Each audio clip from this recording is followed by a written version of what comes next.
Vamos a hablar entonces de esta resurrección de Jesús como una esperanza para las víctimas hoy. Pasamos, por favor.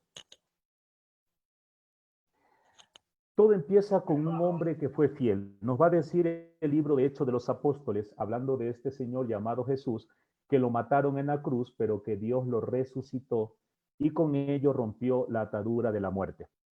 Hay dos detalles que llaman la atención de esta, que quizás sea una de las primeras confesiones de fe que se dan en el mundo cristiano, que hubo un hombre que murió crucificado, pero por el cual Dios tomó partido, resucitándolo.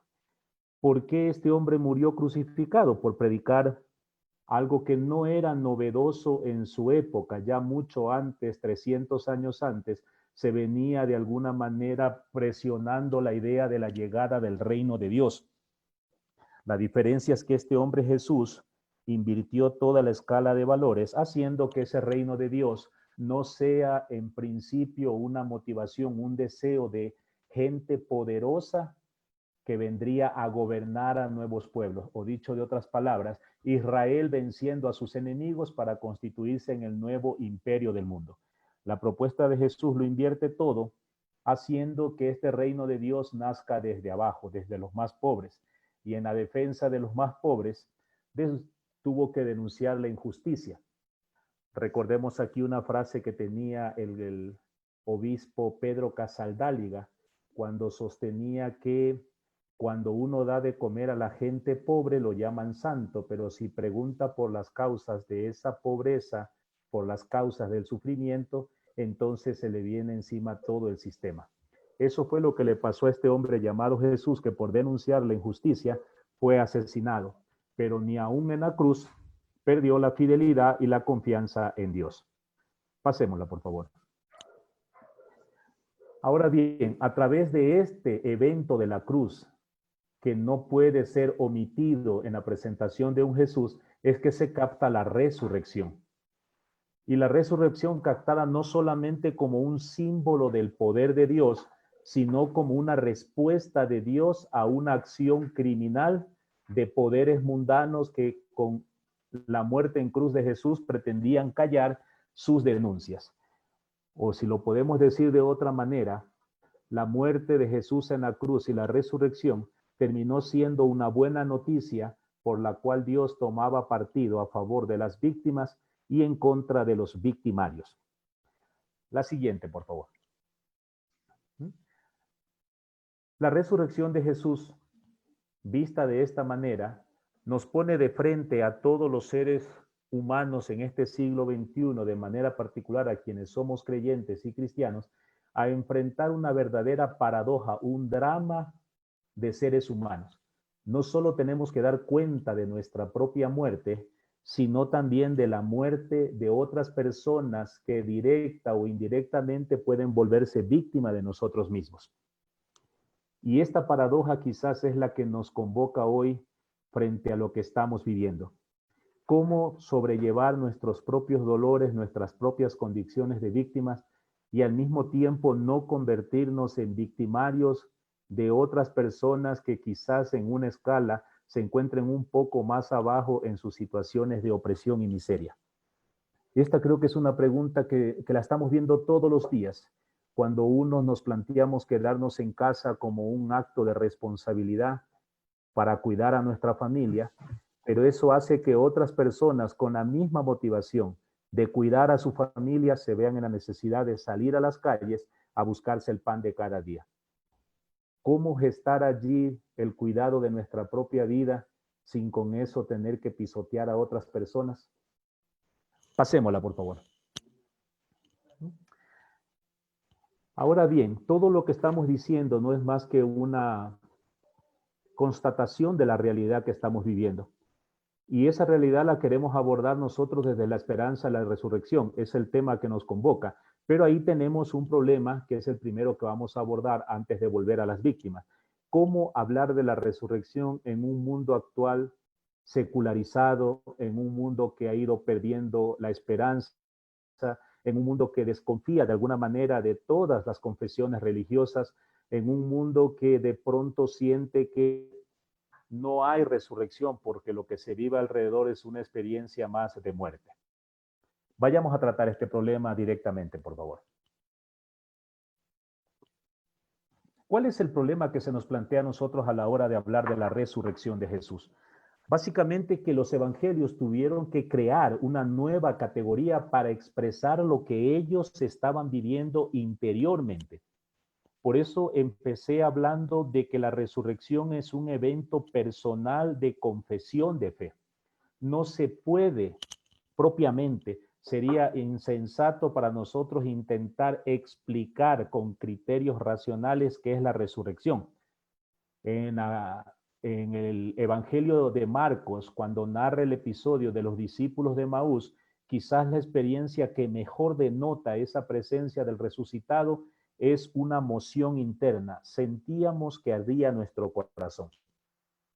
Ahora bien, como esa experiencia es interior, es personal, es íntima, los evangelios tratando de alguna manera, de forma gráfica, poder expresar esa experiencia, crearon una categoría nueva que es la categoría de el cuerpo glorioso del Señor resucitado.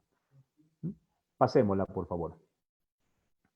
Esta categoría del cuerpo glorioso lo van a transparentar con algunos eventos típicamente humanos que el resucitado hace, ¿no? Atravesar muros, se deja tocar por María Magdalena, se deja tocar por Tomás, siente afectos, siente hambre, llama a las personas, entabla diálogos. Todas estas expresiones lo que intentan de fondo es dejar asentado que hay una relación cercana y real con quien estuvo crucificado y ha vuelto a la vida. ¿De dónde nacía este problema? Del hecho de que no había testigos que puedan fehacientemente compartir la experiencia con el resucitado.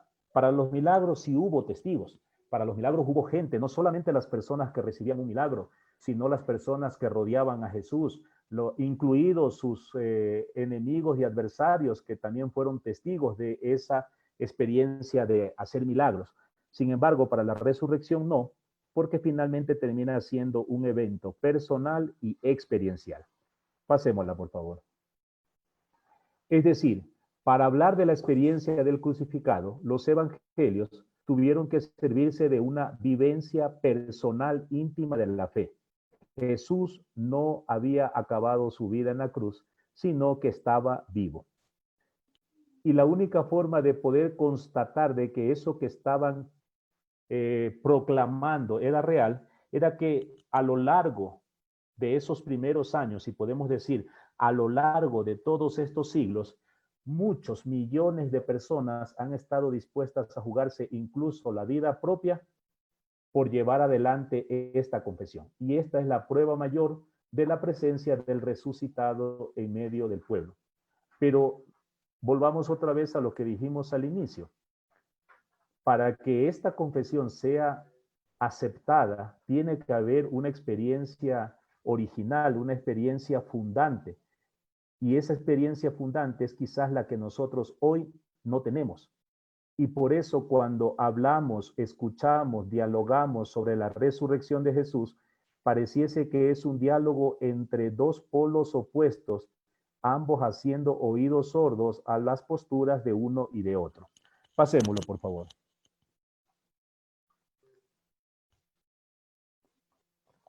Así pues, lo que acabo de decir, el problema es que para hablar de la resurrección, siempre se buscó crear como una especie de discurso suprarracional que pueda ayudarnos a explicar este tema que era de experiencia personal. Lo voy a decir de otra manera, a ver si me queda más claro.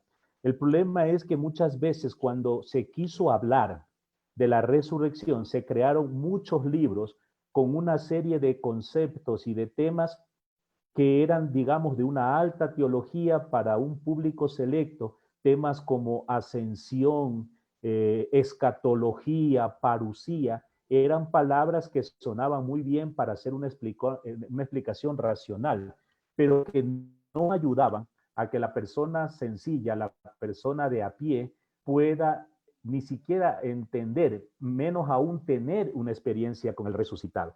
Y esto hizo que nos olvidemos o que releguemos la cruz de Jesús, Y al relegar la cruz de Jesús, dejamos al resucitado totalmente divorciado de su experiencia vital. O lo voy a decir de otra manera. Si nosotros no vivimos esa experiencia vital de un hombre llamado Jesús que predicó el reino, que defendió a los pobres y que por eso se conflictuó con los poderes mundanos al punto de ser sentenciado y ejecutado en la cruz, no se puede entender la resurrección. ¿Por qué antiguamente en la teología empezamos a relegar la cruz y olvidarnos de ella? Pasémosla, por favor. La respuesta tenemos que encontrarla en la incapacidad que tenemos de asumir la cruz como algo salvífico.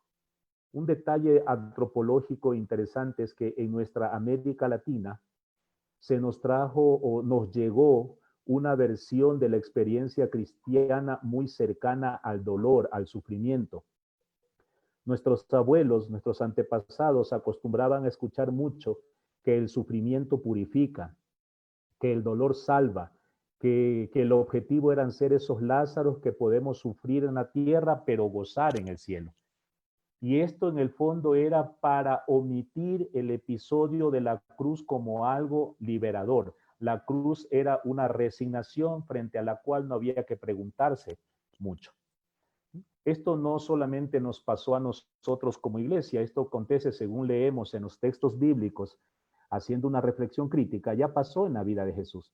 Cuando Jesús inicia su experiencia, sus discípulos son como niños a los cuales Jesús va confrontando con parábolas, con milagros, con enseñanzas, con preguntas cuestionadoras, preguntas que intentaban que ellos empiecen a crecer en la fe. Algunos pasitos se fueron dando, pero llegado el momento del examen final, por así decirlo, que era enfrentarse a la muerte en la cruz, los discípulos reprobaron el examen. Lo reprobaron porque lo abandonaron, lo negaron, lo traicionaron al maestro, se llenaron de desesperación, intentaron huir, etc. La misma experiencia hemos vivido como iglesia, queriendo valorar la resurrección como un evento donde Dios manifiesta la bendición para sus hijos e hijas en esta tierra. De alguna manera hemos negado la cruz. Y al negar la cruz, dolorosamente hemos negado también a las víctimas. Pasémosla, por favor.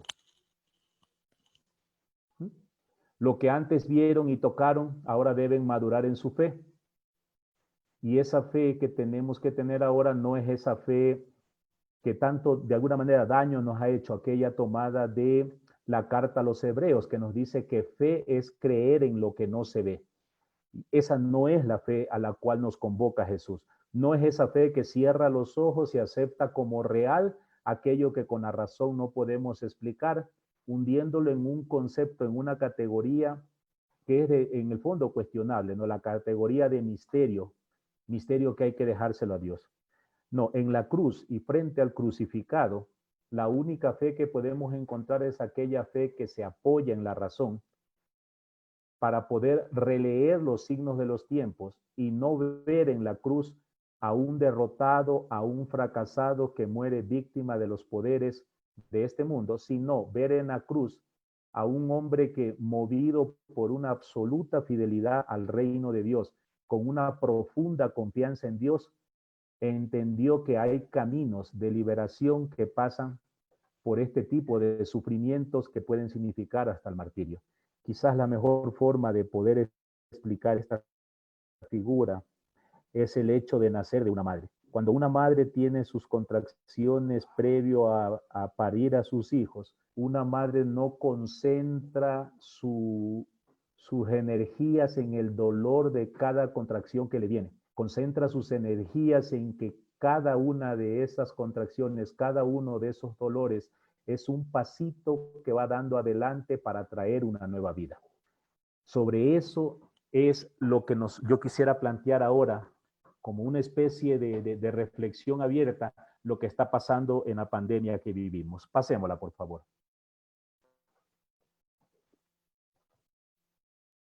Para cerrar esta primera parte, entonces digamos como conclusión que la experiencia como cristianos, y cuando hablamos de cristianismo no hablamos solo de quienes nos confesamos creyentes, sino nuestra sociedad que está permeada de una u otra manera por este cristianismo que marca la cultura, marca los valores, marca las estructuras.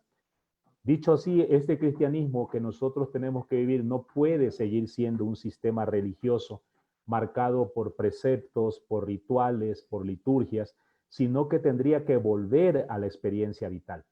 La experiencia vital de aquel hombre que murió crucificado y ahora está vivo.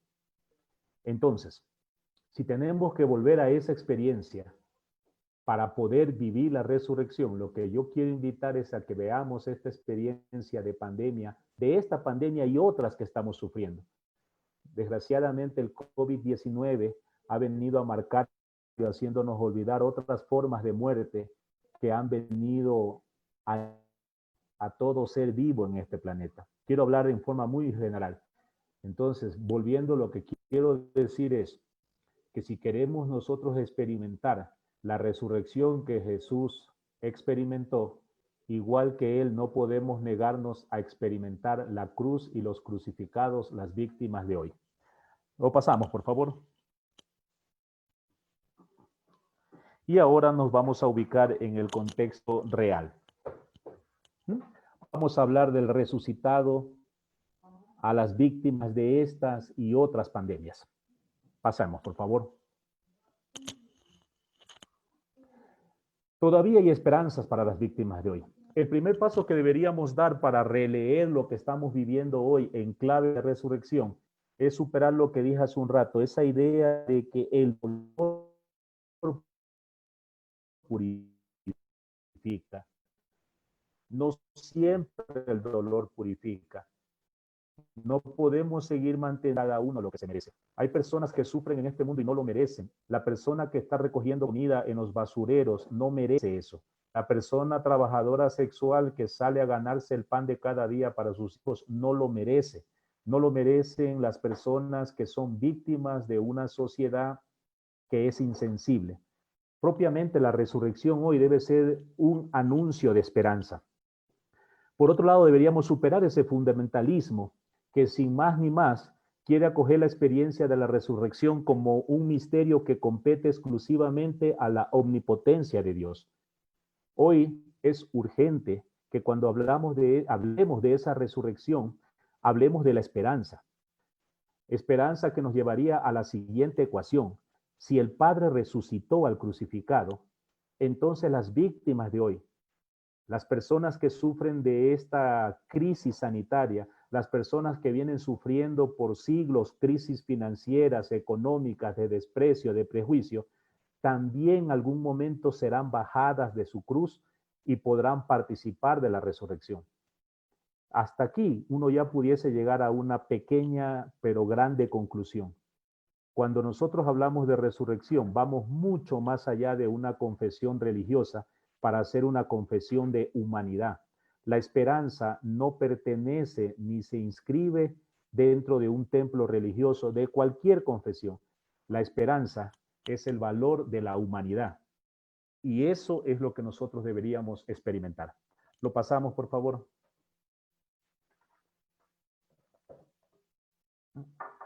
Ahora bien, para poder llegar a todo este proceso, tenemos que partir de experiencias concretas. Es la tercera vez que lo voy a decir hoy. Una experiencia concreta que no es otra que una experiencia vivida personalmente. ¿Cuál es esta experiencia? Sentir que Cristo ha resucitado. Sin esa experiencia es muy difícil hablar de esperanza.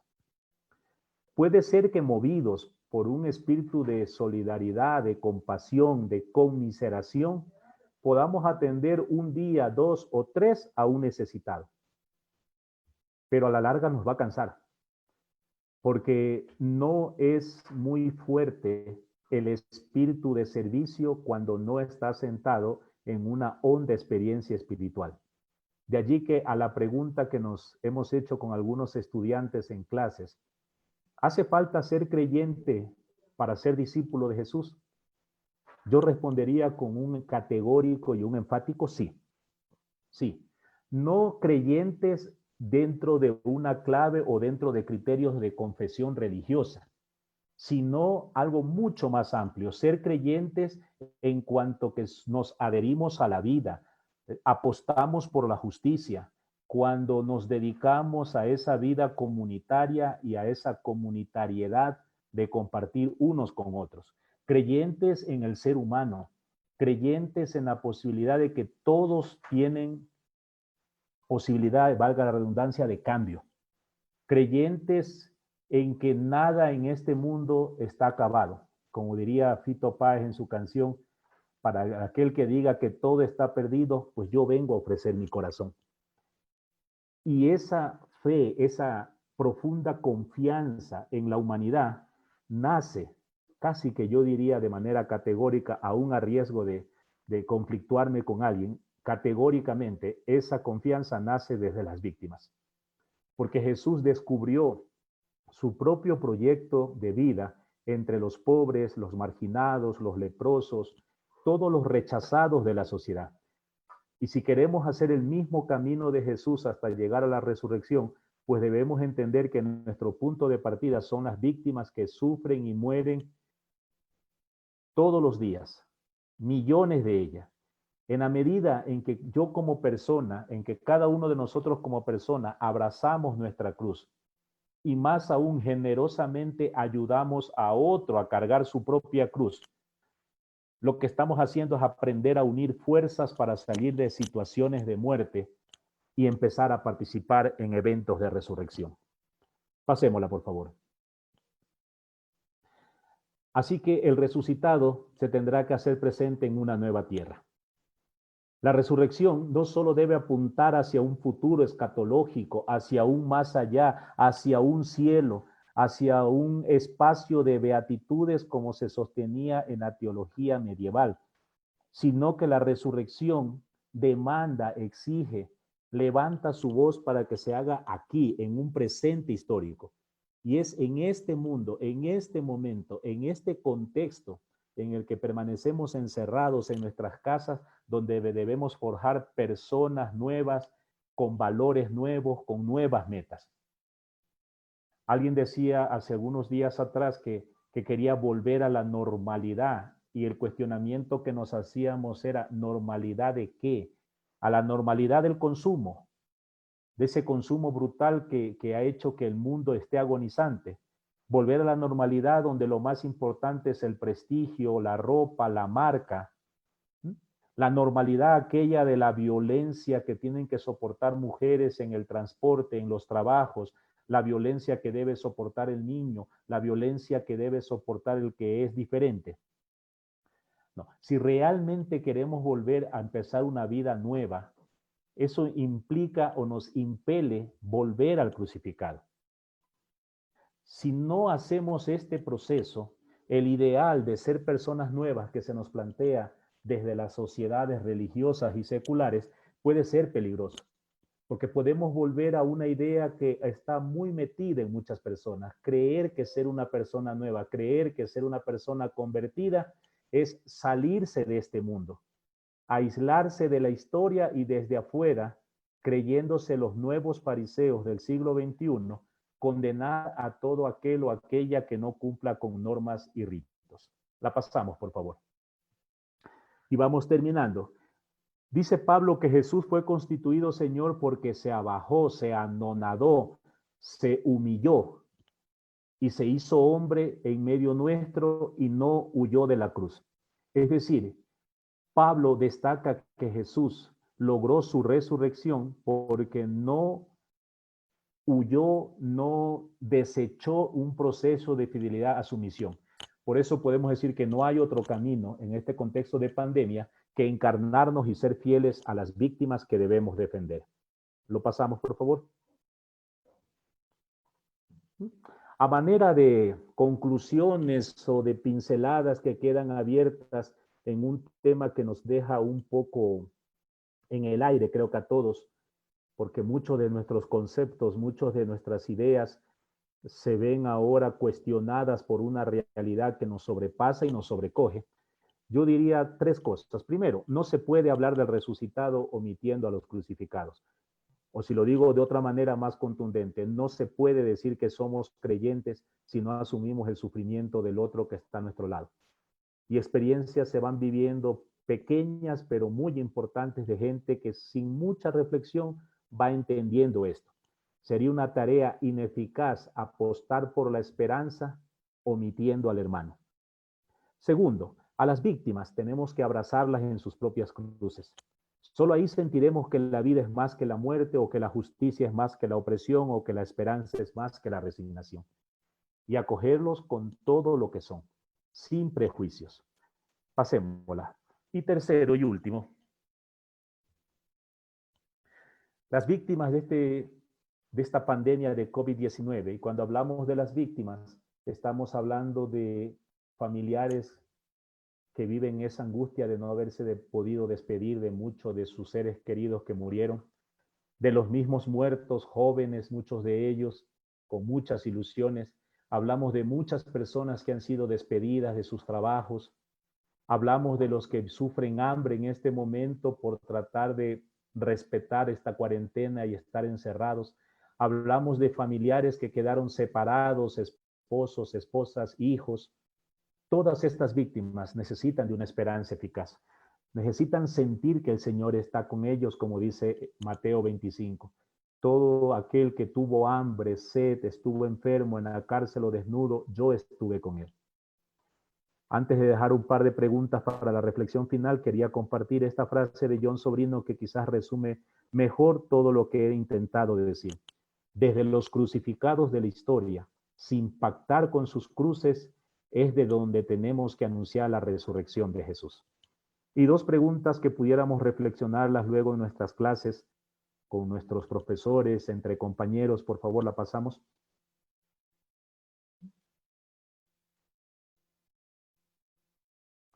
La primera es, a mí en estos días se me venía mucho la imagen de Noé, porque es un poquito, lo que estamos viviendo es muy parecido a lo que nos dice el libro del Génesis, ¿no? Que en un momento en que la situación se puso muy dura para el mundo, Dios le pide a Noé que haga un arca y que entre y se encierre en ella llevando una pareja de cada uno de los animales.